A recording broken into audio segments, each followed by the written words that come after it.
بسم الله الرحمن الرحيم. الحمد لله رب العالمين، والصلاة والسلام على أشرف الأنبياء والمرسلين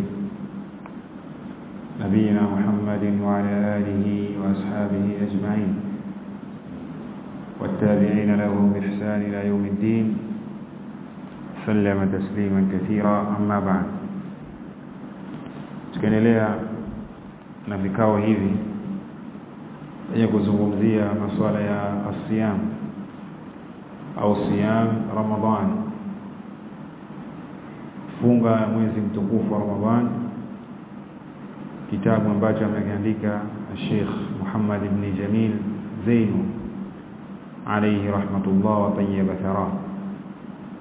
Na leo tuko katika hicho cha habari, unwani yetu adabu siyami, adabu siyam, adabu za kufunga, adabu siyam, adabu za kufunga. Awala ni mwanzo kabisa katika adabu hizo za kujipamba nazo, as-suhur, ni kula daku, wal-iftaru, na kufuturu, wa dua, na kuomba dua. Na atazitolea hadithi alif wakianza na hiyo as-suhur, asema qala sallallahu alayhi wasallam, amesema mtume sallallahu alayhi wasallam, tasahharu, kuleni daku, fa inna fi as-suhuri barakatan. Tasahharu, kuleni daku, fa inna fi as-suhuri, hakika katika kula ile daku, as-suhur maana yake ni ile nini, ile daku yenyewe. As-suhur ni fi'il, ni ile kitendo, yani fi'luhu, yani ile, yani kile kitendo cha kula daku. As-suhur ni ile daku yenyewe, chakula yenyewe. Kwa anasema mtume sallallahu alaihi wasallam, fa inna fi as-suhuri barakatan, hakika katika ile daku ile kula kuna baraka. Ile daku yenyewe, kile chakula cha daku kina baraka, unapata baraka. Muttafaqun alayhi. Na pia kuna kuwa khalif Mayahudi na Manasara kwa sababu wao hawali daku, na unapokula daku unapata nini? Quwwa, nguvu ya kufunga ile saumu yako. Faqala sallallahu alayhi wasallam, na akasema mtume sallallahu alayhi wasallam, la yazalu an-nasu bi khairi ma ajjalu al-fitr. Muttafaqun alayhi. La yazalu an-nas, hawataacha kuwa watu, maana yake wataendelea. La yazalu an-nasu, wataendelea watu, maana yake hawataacha kuwa watu, bi khairin, wako katika khairi, ma ajjalu al-fitr, muda wa kuwa wa kuharakisha kufuturu, muda wa kuwa wa kuharakisha kula. Kwa maana al-iftar, kufuturu, watakofanya nini? Ta'jilu al-fitr, kuharakisha kufuturu. Usikae na njaa tena, magharibi imeingia, jua limeshazama, bado uko tu kuja futuru. Unatakiwa ufanye haraka katika kufuturu, ufanye ta'jilu al-fitr. Qala yazalu an-nasu bi khairi, hawataacha kuwa watu wako katika khairi, ma ajjalu al-fitr, muda wa kuwa ni wenye kuharakisha kufuturu. Muttafaqun alayhi. Jimu asema qala sallallahu alayhi wasallam, na akasema mtume Muhammad sallallahu alayhi wasallam, idha aftara ahadukum falyuftir ala tamrin fa innahu barakatun wa in lam yajid tamran falma'u fa innahu tahurun sahihun akhrajahu Tirmidhi. Anasema mtume sallallahu alayhi wasallam, idha aftara ahadukum, pindi atakapofuturu mmoja wenu, ala tamri, afwan, idha aftara ahadukum, pindi atakapofuturu mmoja wenu, falyuftir, basi anafuturu ala tamri, kwa tende, afuturu kwa tende, hiyo ndio sunna. Fa innahu, hakika hiyo tende akifanya hivyo, au fa innahu, hakika akifanya hivyo, barakatun, kuna baraka ndani yake kufuturu kwa tende. Fa in lam yajid tamran, kama hakupata na akakosa tende, falma'u, basi na afuturie maji, fa innahu tahurun, hakika maji ni tahara.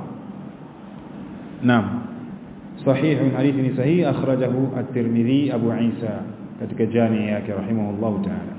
Kwa hiyo Mtume sallallahu alaihi wasallam akatuamrisha kufanya nini? Kufuturu na tende, kwa sababu tende ndani yake kuna faida nyingi za afya au za siha, kama alivyosema al-Imam Shawkani katika Nailul Awtar.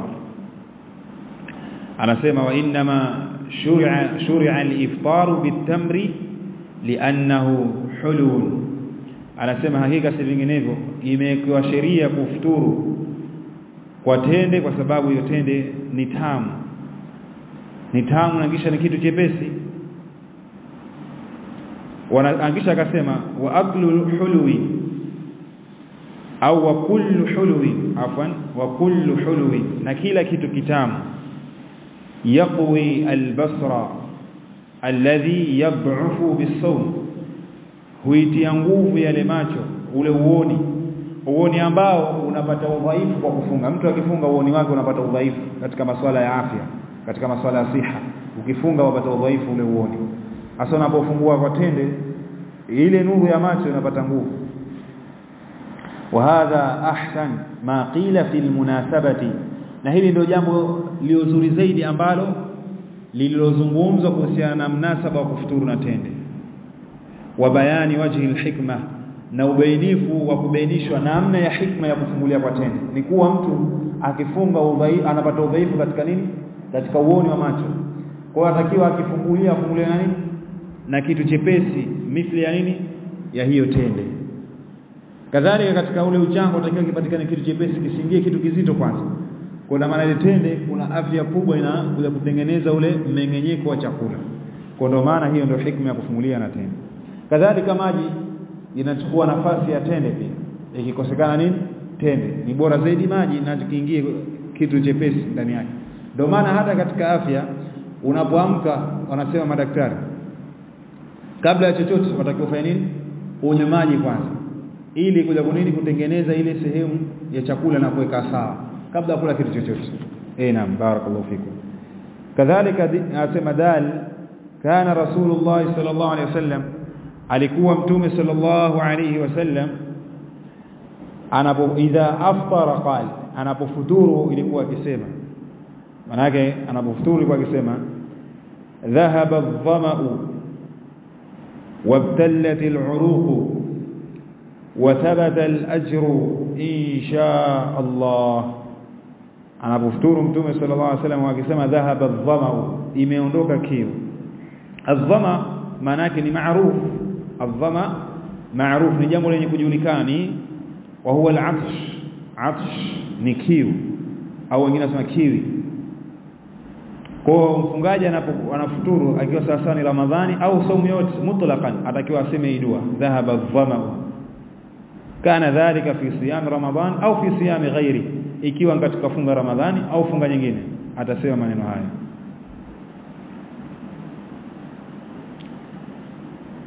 Na sawa sawa hiyo funga katika ashita au muda mwingine ni muda wa kiangazi, kwa sababu mtu akifunga katika wakati wa jua huwa kiu inaongezeka, au ni muda ambao si wa kiangazi wa mvua, atakiwa asome hii dua.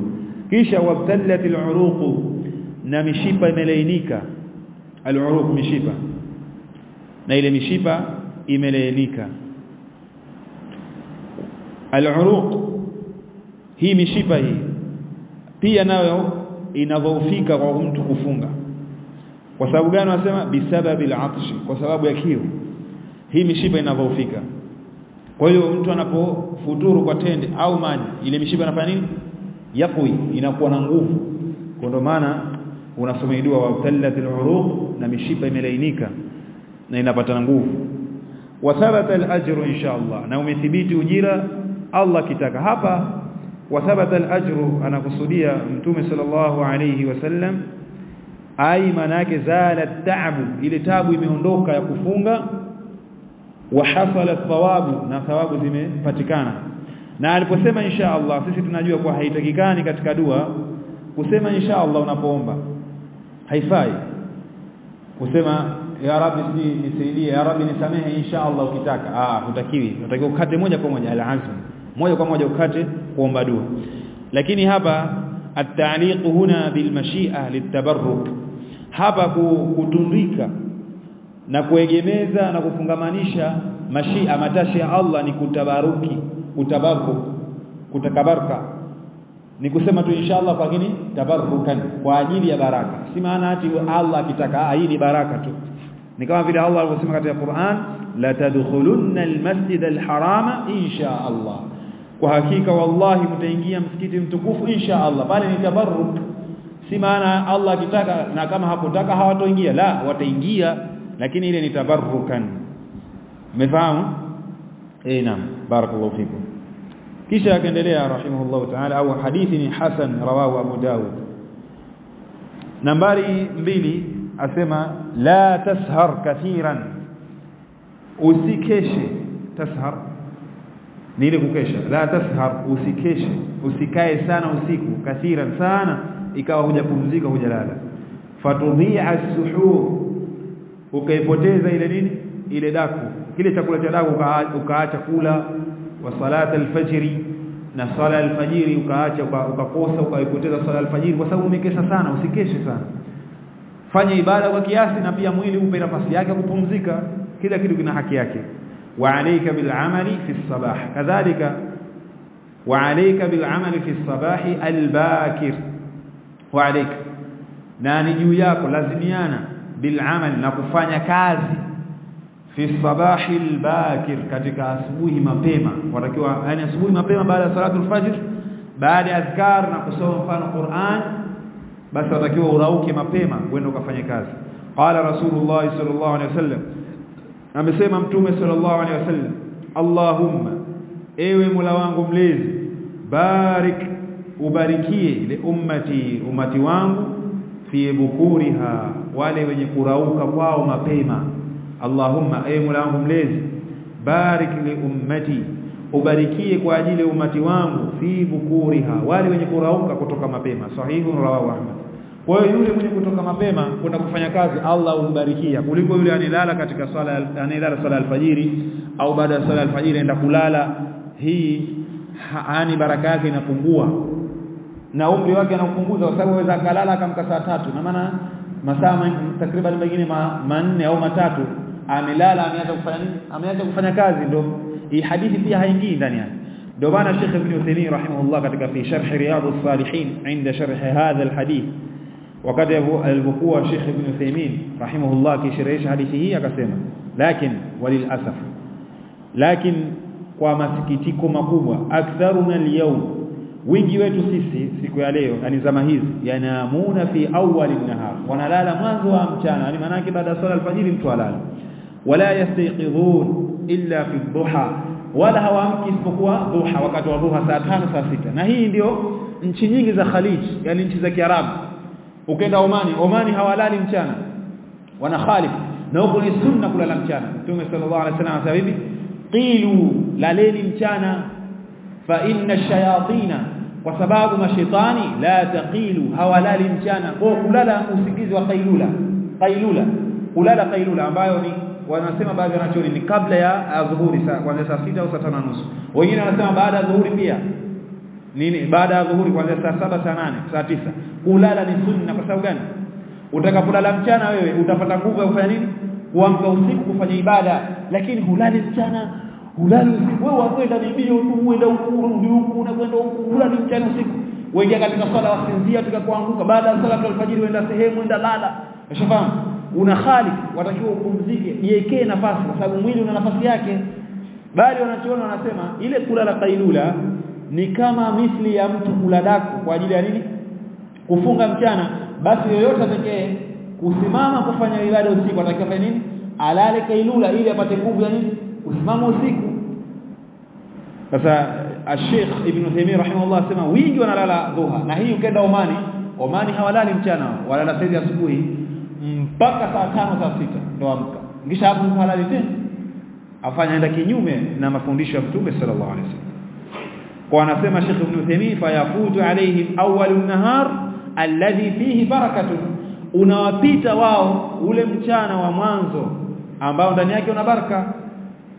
Umeelewa? Maana yake yani akusudia Sheikh Ibn Uthaymeen albarakata alkhassata ni ile baraka maalumu allati daa biha an-nabii sallallahu alayhi wasallam, ambayo mtume sallallahu alayhi wasallam aliombea nayo baraka hiyo lihadhihi alwaqt, kwa wakati huu, kwa ajili ya wakati huu. Mtume sallallahu alayhi wasallam aliomba khasa maalum kwa ajili ya wakati wa asubuhi. Kwa hiyo tujitahidini baada ya sala alfajiri mtu asilale illa kwa dharura. Allahumma mtu amechoka au alipata kitu basi kwa dharura, lakini siwe dawamu.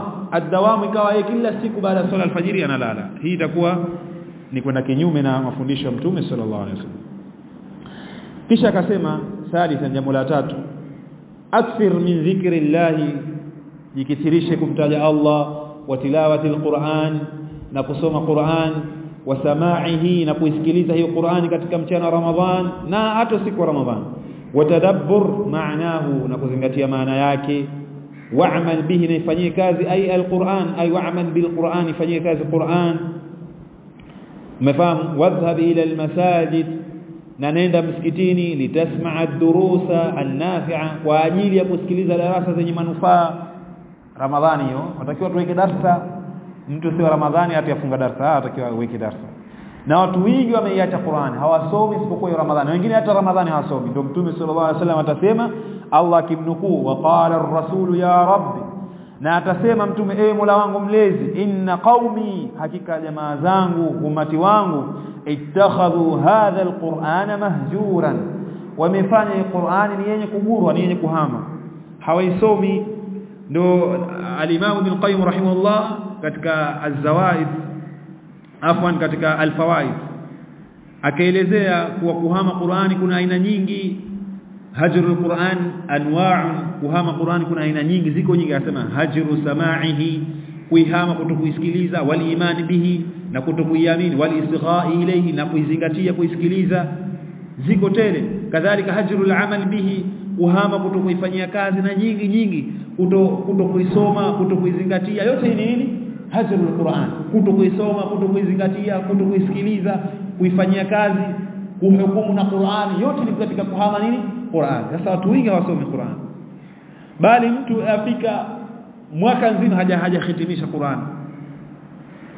Huyu ni mvivu kiasi gani? Ndio al-Imam Ibn Qudama rahimahullah akasema, wa yukrahu, na inachukizwa an yuakhira khatmat al-Qur'an, mtu kuchelewesha kuhitimisha Qur'an akthara min 40 yawman, zaidi ya siku 40. Hutakiwi, watakiwa kabla ya siku 40 uhitimishe nini? Msafu mzima mwanzo mpaka mwisho. Umeelewa? Inasuniwa sasa, yani isimalize kila ashhar, yani kila mwezi watakiwa kufanya nini? Shahr, kila mwezi watakiwa kufanya nini? Uhitimishe Qur'an. Kwa hiyo isizidi siku 40, inachukizwa. Ndio maana al-Imam al-Qurtubi baada akajatilia taaliki maneno akasema, wal 40, na siku 40 muddatu dhu'afa, ni wakati wa watu wa madhaifu, wa ulil ishghali, na watu wenye shughuli nyingi, wameshughulishwa na dunia yao. Hawa ndio watu ambao wa siku 40. Kwa atakiwa kabla ya siku 40 uhitimishe Qur'an. Kadhalika akasema, la tadhhabu ila sinema, usiende katika sinema kuangalia ma TV Ramadhan, wala tanzuru ila tilvazi, wala usiangalie television, wadushi, na madishi haya yaliyoingia sasa haya, lialla tushahida, ili kwa ajili usije ukashuhudia na kuona ma yusidu al-akhlaqa, yale yanoharibu tabia mzuri, wayatanafi ma'a siyami, na yale ambayo yenye kupingana pamoja na funga. Maana kuna baadhi ya vitu ukiviona katika hizi television itapoteza saumu yako na itaharibu tabia zako na mambo ambayo yanaenda kinyume na yale ambayo umekatazwa kuyafanya katika mchana wa Ramadhani. Kadhalika sema, la tusrifu fi ta'am, usifanye israfu katika kula, washarabi, na kunywa, hina al-iftar, wakati wa kufuturu. Ukala vyakula vingi mpaka vingine ukavimwaga, ukafanya israfu, usifanye. Fatudhi'a faidata sawmi, ukiipoteza na kuiharibu ile faida ya funga haiko. Watusia ila sihatika, na ukaiharibu ile afya yako, kwa sababu kila sana ulikuwa una njaa ukala sana, pia utapata nini? Maradhi na madhara. Watakiwa ule kiasi cha kunyanyua mgongo, kisha baadaye ndio ukasali tarawih, urudi ndio ongeze tena kidogo tu, lakini usile mpaka unanyanyukia viambazo na kuta, maana yake utaharibu ile afya yako, kwa sababu mtu hasifiki kwa kula sana, bali maradhi mingi ni sababu ya watu kula sana. Nambari 6 sema, akthir min as-sadaqat, kithirisha kutoa sadaqa ala al-aqarib, watu wako wa karibu, wal muhtajin, na watu wenye kuhitajia maskini, wazurul arham, kadhalika watembelee watu wako karibu, kwa sababu ndio kuunga udugu ndio khairi na kupata pepo ya Allah, kama wasema mshairi, warham dhawil qurba min al-ahlina taskun bidari al-khuld 'illiyina, yani warehemu na waonelee huruma wale ndugu zetu wa karibu, basi wewe utapata na kuishi katika nini? Pepo ya Allah subhanahu wa ta'ala ya watu wa juu, 'illiyin. Kwa watakiwa ufanye hivyo. Kadhalika wasalih al-khusum, wasalih manake wapatanishe al-khusum, wale watu walogombana wapatanishe, fanya hivyo. Qala ta'ala la khaira fi kathirin min najwahum illa man amara bi sadaqatin au ma'rufin au islahin baina an-nas. Allah sema hivyo. Kwa hiyo watakiwa ufanye islah baina an-nas. Kadhalika wakun jawadan kariman, wakun jawadan, kuwa mwenye kutoa sana, kariman, mkarimu sana. Faqad kana an-nabiy sallallahu alayhi wasallam, wa hakika alikuwa mtume sallallahu alayhi wasallam, ajwada an-nas bil khair, ilikuwa ni mwenye kutoa sana kwa watu kufanya khair, ilikuwa ni mkarimu sana. Ajwad ni mkarimu zaidi mtume sallallahu alayhi wasallam kwa watu bil khair, wa kuwafanyia khairi. Wa ajwadu ma yakunu fi ramadan, lakini ilikuwa anakuwa mkarimu zaidi na kufanya khairi zaidi ma yakunu fi ramadan, kuliko sehemu yote isipokuwa Ramadhan. Ramadhani anakuwa mkarimu zaidi mtume sallallahu alaihi wasallam. Kwa watakiwa wewe Ramadhan uwe mkarimu zaidi na kutoa zaidi na kufanya khairi nyingi zaidi katika mwezi mtukufu wa Ramadhani. Mmefahamu? Barakallahu fikum wa jazakumullahu khairan. Wallahu a'lam bi ahkamihi. Subhanakallahumma bihamdik ashhadu an la ilaha illa anta astaghfiruka wa atubu ilayk.